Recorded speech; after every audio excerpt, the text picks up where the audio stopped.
नमस्कार दोस्तों। तो कैसे हैं आप लोग। मैं हूं रुद्र। आपको स्वागत करता हूं हमारे YouTube चैनल मिस्टर यूनिवर्स पर।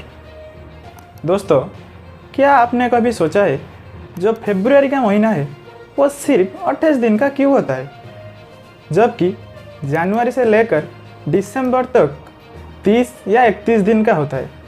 परंतु ये जो फरवरी का महीना है वो सिर्फ 28 दिन का क्यों होता है। नहीं सोचे? चलिए जानते हैं कुछ अनोखे बातें इस महीने के बारे में। उससे पहले अगर आप हमारे चैनल को पहली बार आइए तो इस चैनल को सब्सक्राइब कीजिए और इस वीडियो को लाइक कीजिए, क्योंकि इस वीडियो इस चैनल का पहला वीडियो है।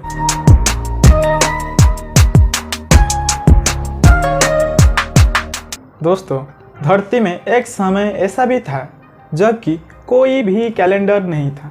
तब लोगों ने अनुभव के आधार पर काम करते थे। ये अनुभव प्राकृतिक कार्य से जड़ित था, जैसे कि बारिश का मौसम, गर्मी का मौसम और सर्दी का मौसम आदि। धरती में सारे धार्मिक काम, ऐसे कि कृषि भी इसके ऊपर निर्भर था। धीरे धीरे दिन बीतता गया और लोगों ने महसूस किया कि मौसम चक्रीय रूप में बदलते हैं, परंतु सटीक गणना नहीं हो पा रहा था। इसलिए कैलेंडर के आविष्कार किया गया।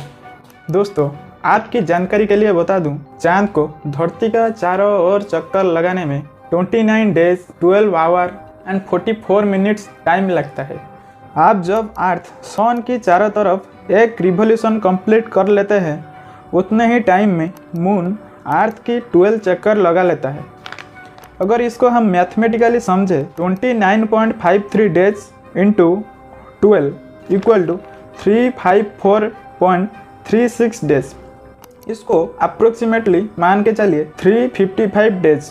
इन्हीं 355 डेज में से 51 डेज ऐसा भी था जो कि सर्दी का मौसम हुआ करता था, और ये जो 51 डेज था जो कि हार्वेस्टिंग के लिए बिल्कुल भी अच्छे नहीं थी। तो बाकी 304 दिन में ही काम किया जाता था, और उस समय के कैलेंडर में 304 दिन ही हुआ करता था, और जो 51 डेज रह गया उसको कैलेंडर में नहीं इंक्लूड किया गया था। अब जो 304 दिन कैलेंडर में इंक्लूड किया गया था, उतने ही समय में चांद धरती की चारों ओर 10 बार ही चक्कर लगा पाता था।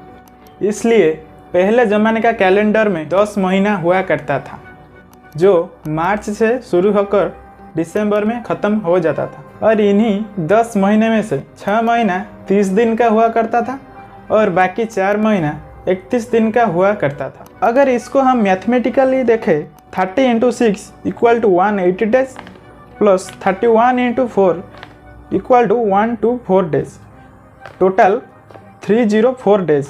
और इसी तरह दिन बीतता गया, और धीरे धीरे राजाओं ने महसूस किया कि बाकी जो 51 डेज रह गया उसको भी कैलेंडर में इंक्लूड कर देना चाहिए, क्योंकि इन दिनों का ना होने की वजह से ढेर सारा प्रॉब्लम हो रहा था, जैसे कि गणना ठीक से नहीं हो पा रहा था, और ये जो फेस्टिवल वगैरह है वो भी सही टाइम पे नहीं हो रहा था, जल्दी जल्दी हो जा रहा था। इसीलिए बाकी जो 51 डेज रह गया उसको भी कैलेंडर में इंक्लूड कर देने के लिए सोचा गया। अब और एक प्रॉब्लम था कि पहले ज़माने में इवन नंबर को बिल्कुल भी लकी नहीं माना जाता था। इसलिए फिर एक बार कैलेंडर में संशोधन किया गया कि जो 6 मंथ है जिनमें 30 दिन हुआ करता था, उनमें से एक एक दिन निकाल दिया गया। अब ये 51 डेज, ये 6 डेज, इन दोनों को मिला दिया गया, हो गया 57 डेज, और इन दोनों को डिवाइड कर दिया गया, जिनमें से 2 नया महीने का शुरुआत हुआ, जनवरी एंड फरवरी। जनवरी का महीने में 29 दिन हुआ करता था एंड फरवरी का महीने में बाकी 28 दिन हुआ करता था। यहाँ पे आपको बता दूँ, ये जो दोनों महीना था, इन दोनों महीना को साल का एंड में रखा गया था। धीरे धीरे लोगों ने महसूस किया कि जो जनवरी का महीना है वो जड़ित था गॉड जीनस के नाम पर, इसलिए जनवरी एंड फरवरी को साल के एंड में रखने के बदल में साल की शुरुआत में रख दिया गया। इसी तरह हमारा नया कैलेंडर का शुरुआत हुआ, जो कि जनवरी से लेकर दिसंबर तक था और 12 महीना हुआ करता था। इन्हीं 12 महीने में से 4 महीना 31 दिन का हुआ करता था, जबकि बाकी 7 महीना 29 दिन का हुआ करता था और बाकी जो 1 महीना रह गया वो 28 दिन का हुआ करता था। इसी तरह सारे महीने के मिलाने के बाद एक साल 355 डेज हुआ करता था।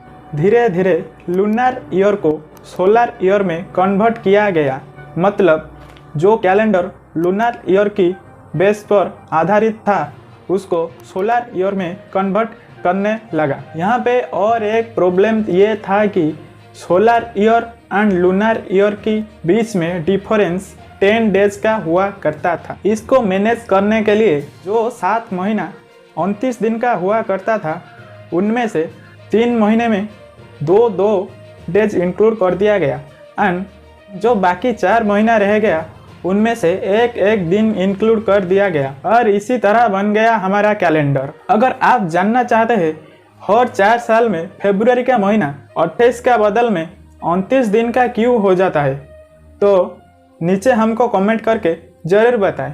रहते हैं, नमस्कार।